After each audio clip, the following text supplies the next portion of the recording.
had our extension program. Ashley White was in studio to get us up to date of what's going on in our UK Extension office, and I have the pleasure of welcoming into the WPKY studio this morning Claire Boone. And give me your title again. Miss Boone? I'm one of the committee members for Read Across America. One of the committee members for Read Across America. I know you've worn several hats in this county for many years, and this has been a passion of yours for a long, long time. And welcome this morning. And let's tell the folks a little bit about Read Across America and how we're celebrating here in the county. All right, thank you. This will be our 25th year. Wow. Let me back up. That's another program. 20th year. The 20th year to do Read Across America. We started out, the NEA, National Education Association, started out by promoting this celebration of Dr. Seuss Birthday to get children more involved and interested in reading. Roy Jean Rogers called me and said, Claire, what can we do? Well, we didn't have much timeline then, so that year we got readers mainly from the high school to go into primary and elementary school to read. The next year we decided, okay, let's do a little more. So we started asking for donations. The Optimist Club was the first donor, and they've continued to be our main contributor.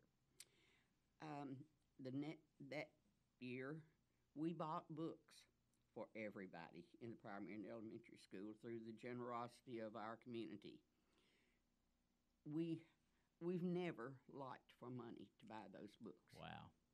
And most years we give away anywhere from 11 to 1,200 books, because then the next year or so we branched out to any licensed daycare center or preschool. Okay. So now we give away between 11 and 1,200 books to our children on that Thursday and Friday. That is so wonderful, and there's nothing like, I remember being a little kid. It's been a while, but it's so neat for someone to hand you a brand new book. And these are books, a lot of times, this is in conjunction, usually celebrated around Dr. Seuss's birthday, yes. Correct? Yes. And, of course, a lot of the books that are read, of course, are Dr. Seuss books and the themes, but so colorful, beautifully illustrated, cleverly written, but on a level that a child can read or a parent can read to a child to foster reading. And you've been involved in this program since its inception, obviously. Yes. Wow. Roy Jean and I, he started it and gave the ball to me, and you've been rolling it ever since. Right. And it's one of those things that does itself. We don't have to go out and beg. Now, occasionally we get, a little short on readers because there's so many things people are involved in. Right. And some people don't like to read orally. They'll read all day long to themselves. But even to a child, it's intimidating. It can be. It can be for folks, and that's understandable for some. But you think, well, I'll mess up. Well, everybody messes up. Trust me.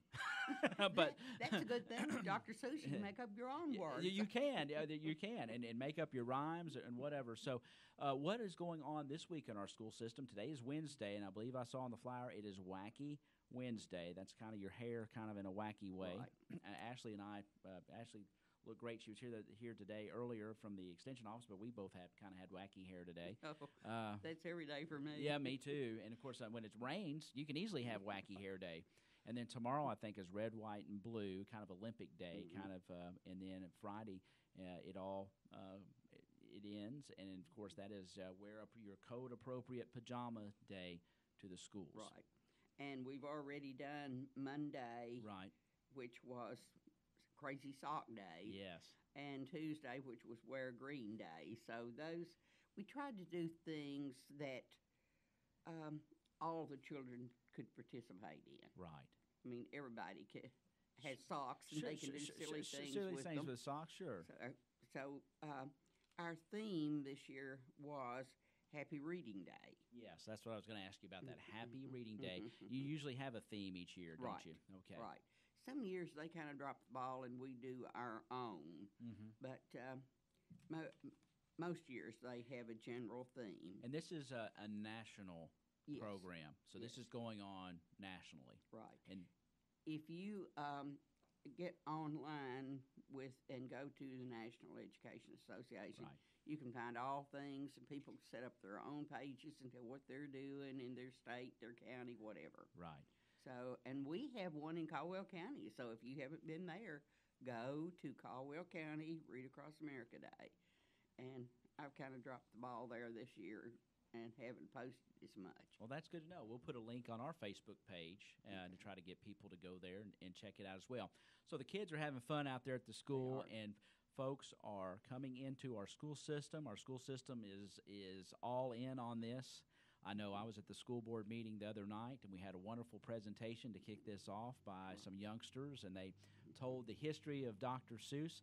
And tell us a little bit more. I know you've got some prepared statements here. This really what is the, again, it's his birthday, but is there a significance of Read Across America with Dr. Seuss? What's the connection there? Just because Dr. Seuss books are fun. Right. A lot of, they're short, there's lengthy ones, so you can kind of adapt there. Some of the adults that come out that don't choose to get the book beforehand, so don't ever give me that one again. So we kind of get the adults a little fun along with it. I think it is a lot of fun. But you start throwing those rhymes and getting to a cadence with Dr. Seuss. Of course, everybody loves green eggs and ham. I mean, a lot of people can still kind of throw that one off the top of their head. And our cafeterias get in on that one as well. Exactly. And they actually make it, don't they? They do. Of course, some children really look at those green eggs, but in fact, the entire school system, community, pretty well gets in. I hope it's on the marquee downtown. We usually have it there, but I haven't noticed. I love the hats, too. I wore the hat one year. The Cats in the Hat is kind of fun. Yeah, that's kind of, everybody identifies the Cat in the Hat. Exactly. You see that hat, and you know it's Dr. Seuss or the Cat in the Hat. Right. One year we really went all out. It was the Lorax. Yes. We planted a tree. They made hats. The art department in each school worked with the children. They had hats. I mean, we just really had a fun year that year. And a lot of years we've done a lot more. Learning seems to come easy when it's fun. Yes. And that's, I think, a big part of what this is all about. Right. And if you can do that early within a child, and they say, hey, it's fun to learn, that no telling where to take them. Right. That's the thing. We deprive our children, in my opinion, now with giving them so much technology. Right. That they don't have the pleasure of that imagination. And that's one thing Dr. Seuss books do. Oh, yeah. There's nothing like just tell a child, just close your eyes, and I'm going to read something to you, and you picture in your mind what it should look like. Yeah.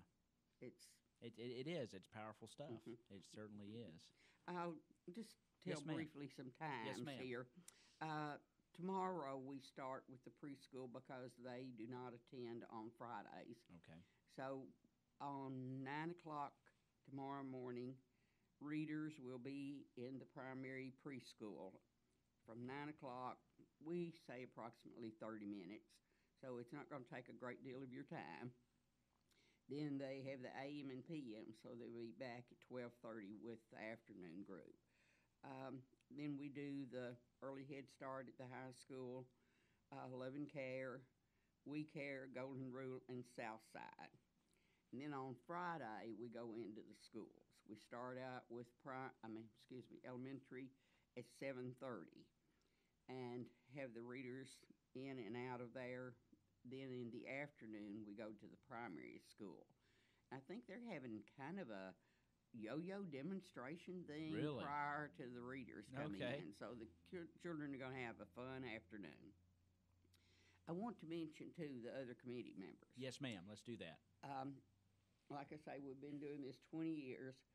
Shannon Tays is the longest running member, and for while she was school nurse, she didn't get to be, but she's come back with us this year. Good. Amy Butler has been with us several years. Tina Dixon. Okay. And then Stephanie Randall is director, or whatever the title is, at the Hope Center, our Family Resource Center. Right. So that's that's a committee member. We get together. Start planning and the implementation of all this and organizing, because it takes a while to get the readers lined up to come in and to do this. You all work hard. We started the first week in January. Wow. Stephanie and I met. Okay. Because she was completely new to this. So Right. we went over some things. Then I think we've had 3-4 other meetings. I had to miss one of those due to a death. But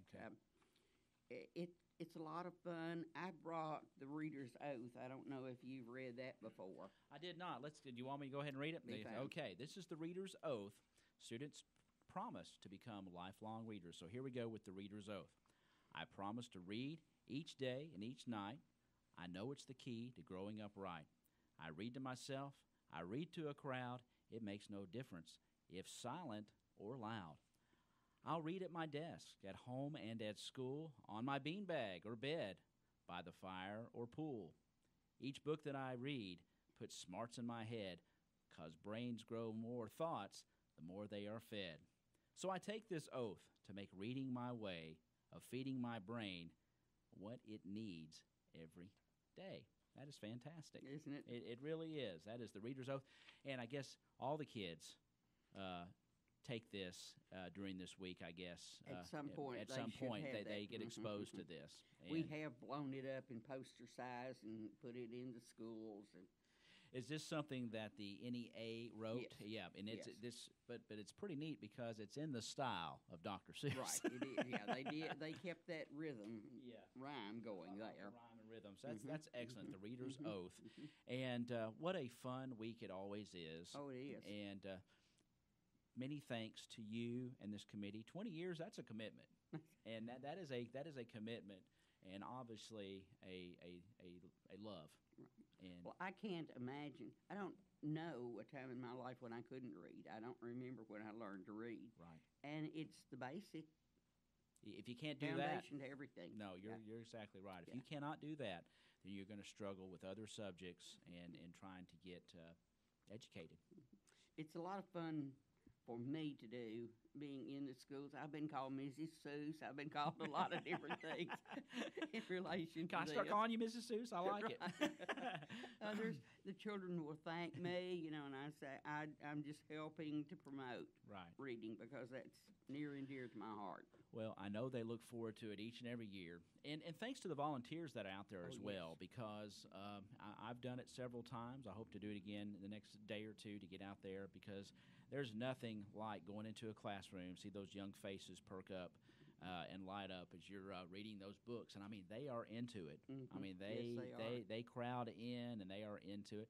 If you mess up a little, it's okay, because it's all about, instilling something important in these kids, that they need to learn to read. They need to be lifelong readers, and it's so Yes. important. And if we mess up, laugh at yourself. Sure. That's one of the major lessons in life, is to learn to laugh at yourself, and it'll be okay. Yes, ma'am. And I do it quite often here on the radio. Well, how I many laugh in times my I head. have. I got to keep rolling. But I'm going, oh, boy, that was fun. Yesterday, I'll make it a prime example. It was National Spay Day for Okay. pets. I didn't see the Y. I started out and called it National Spa Day. So there you have it. So you see how it happens, but you got to laugh at yourself. You do. You really do. Is there anything else that we missed about the celebration? Well, I will think of things after I leave here. But Of course. At the moment, Well, I can't. We get the donations. Donations are coming in right now. We accept donations anytime, and we not only give books today, we give books as rewards for So they're- different things that happen. Right. Like the food drive, we give books then. We give books for different occasions. So when this it's is an appropriate. ongoing thing. If you're Yes. out there listening and go, I want to be a part of that. You've never donated before. You can always get in touch with one of the committee members, Right. especially Miss Boone here, and be involved and maybe make that monetary donation so that they can constantly keep replenishing and keeping books on the shelves. We purchase most of our books from Scholastic, and if you give $5, that'll pretty well cover the cost of 2 books. Yeah, see, they really have. Of course, and I think Miss Anna Ray just had them out there for the book fairs, Right. and they're apparently really good to work for and work with, and to get these books to these kids. And the library downtown is doing a program tomorrow night. Tomorrow night, the plugs Lorax. Right in. That's exactly right. It's a celebration. They want you to call and register for the Lorax. It's a night of reading, fun, popcorn, food, and a showing of the Lorax. And not only the Lorax, it has deeper meaning if we stop and think Right. about it. It's a conservation story if you really think about it. Right. Now, that's why we did the tree. We planted the tree Exactly. to give them something concrete. to Being good notice. stewards of what we've been given. So powerful, powerful stuff in something so simple. Right. But And make it fun, too. Yes, ma'am. Thank you so much for your time, your efforts, your energy, and to the entire committee. We certainly appreciate what you do in our community. Thank you. We appreciate you letting us do this program this morning, and to all of our contributors, guest readers, whatever. We still have 2 or 3 slots, so call 8050 if you want to read. Yes. Do that. 365-8050. They will get you a spot to read. For Read Across America, it's Wacky Wednesday. Tomorrow, it's red, white, and blue, kind of Olympic Day, and it all finishes up on Friday with pajamas. So it's okay. Put on your pajamas and get out and go to work or school, but make sure they're code appropriate. Right. Well, thank you so much, Right. and Thank we you. certainly appreciate you being here today. And our thanks to you and the entire committee for the work you do in our community, and all the folks that get together and volunteers that come out and read to our kids. It's Read Across America. Get on the NEA website, National Education Association. You can see more about it, and Caldwell County has their own site as well. Caldwell County Read Across America. At 8:46, that's going to wrap up this edition of Tiger Talk on this Wednesday. Thank you so much for joining